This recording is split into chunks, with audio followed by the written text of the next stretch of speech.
ऊसाच्या दरासाठी गेल्या 8 दिवसापासून जे आंदोलन सुरू आहे ते आज कारखानदारांच्या ह्या सगळ्या झुंडशाहीच्या विरोधात आणि सगळा शेतकरी एकवटलेला आहे। आज त्या 200 ते 250 कामगार आणून शेतकऱ्यांचा ऊस लुटून नेण्याचा प्रयत्न कारखानदारांनी केला आणि ऊसाचा दर अजून ठरलेला नसताना कारखाने ऊस वाहतूक का करतात हे आम्ही म्हणल्यानंतर त्या लोकांनी आता गुन्हा घालून आम्हाला अटक केली। आम्ही आता सगळीच अटक व्हायसाठी इथं आलेलो होतो, पण आता नोटीस देऊन पोलिसांनी आम्हाला सोडलेलं आहे। पण या पोलिसांच्या समोरच माझं आता सांगणं आहे की कुठलाही सर्वसामान्य शेतकरी ह्या साखर कारखान्याला ऊसाची तोडी द्यायला तयार नाही।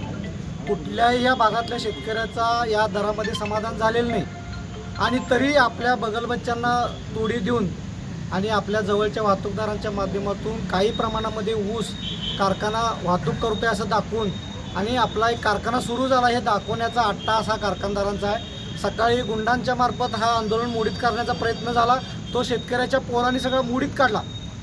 पोलिसांना आमच्या पाठीमागं लावून परत आता आम्हाला कुठेतरी अडकवून हे आंदोलन थांबतंय काय असा या भूमिकेतनं जर हे कारखानदार असतील तर या कारखानदारांना माझा इथूनच इशारा आहे। कोणत्याही आत्तासुद्धा जाऊन आम्ही तिथं रस्त्यावर आता वाहन आलो कारखानदाराचं तर अडवणार। आम्ही पोलिसांना पण सांगितले बेकायदेशीर वाहनं असतील तर ती सगळी तुम्ही जप्त करा।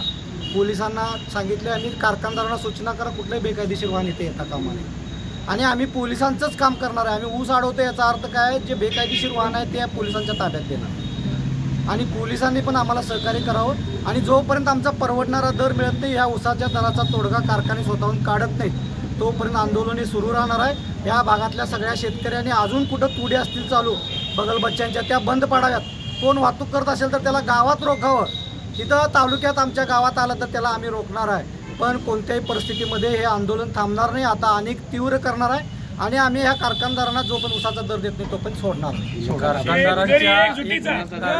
कारखानदारांच्या ठिकाणी कार्यकर्त्यांच्यावर मारहाण करून ऊस नेण्याचा कुठलाच प्रयत्न करतात, पण आम्ही गेल्या वेळी सुद्धा ह्या मीटिंग घ्यावी असं पालकमंत्र्यांना सुद्धा सांगितलेलं होतं। 7 तारखेची मीटिंग त्यांनी घेतली आणि कायदा सुव्यवस्था या ठिकाणी या प्रशासनामुळे बिघडत आहे। आज कारखानदार जर झुंडशाहीनं हल्ला करतात शेतकऱ्यावर तर या गोष्टीचा पहिल्यांदा निषेध करतो आणि पालकमंत्र्यांनी या तात्काळ लक्ष घालून तात्काळ बैठक बोलवावी आणि याच्यावर तोडगा काढावा आणि उद्यापासून कोणत्याही शेतकऱ्यांना ऊसाच्या तोडी घेऊन येत आणि रस्त्यावर वाहन आलं तर रस्त्यावर ते रोखावं आणि गावागावातील कार्यकर्त्यांच्या किंवा कारखानदारांच्या बगलबच्च्यावर हा कारखाना चालणार नाही आणि कारखानदारांनी सुद्धा या गोष्टीचा विचार करून पुढे येऊन हे तोडगा काढावा अशी त्यांना सुद्धा मी आज या माध्यमातून विनंती करतो। धन्यवाद।